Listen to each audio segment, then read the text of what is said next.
cas, elle est supportée par des individus divers et variés que vous représentez.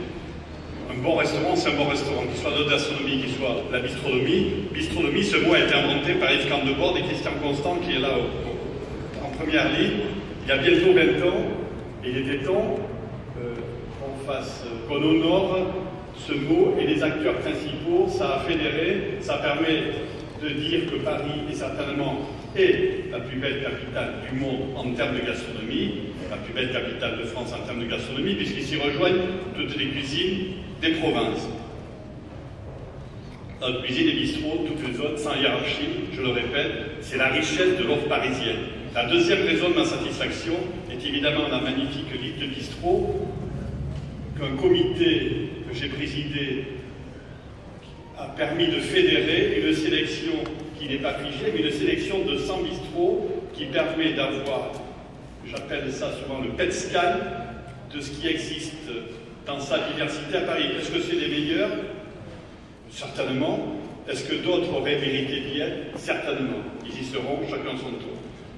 Ensuite, bien sûr, cette liste, elle sera certainement sujet à la contestation, et je répondrai à ceux qui seraient sujets à la contester.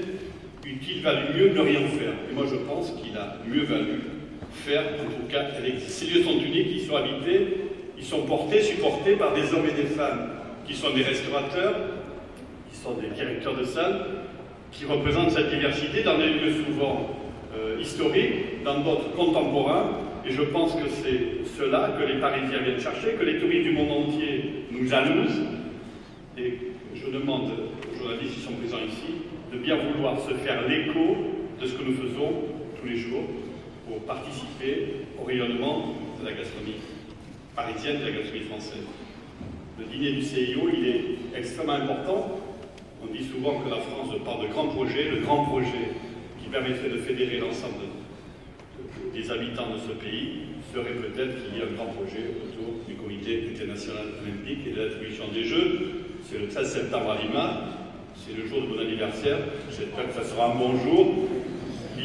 Les Péruviens nous aiment, Gaston Acorio, qui est le leader de la cuisine péruvienne, est installé sur le théâtre des Champs-Élysées dans le restaurant Manco, c'est mon voisin, il n'est pas mon concurrent, il est mon ami, je pense que son père était un politique fort et puissant, je pense qu'il va nous aider, comme je l'ai aidé quand il m'a demandé d'être le président de Mistour, le salon de la nourriture et des vins qui a été inventé il y a une dizaine d'années pour avoir un rôle d'influence autour de la gastronomie pour sa ville et pour son pays. Aujourd'hui, de nombreuses villes, de nombreux pays ont présenté la gastronomie comme un axe de marketing, de communication pour faire venir les touristes étrangers. Donc aujourd'hui, nous ne sommes pas tout seuls, nous sommes en compétition avec le reste de la planète qui ont présenté cette industrie pour faire venir d'autres clients.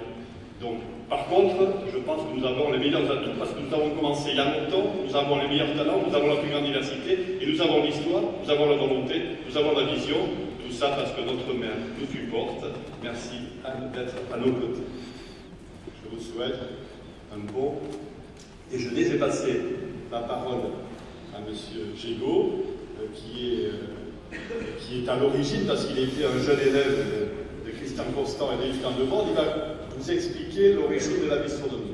Je lui laisse la parole.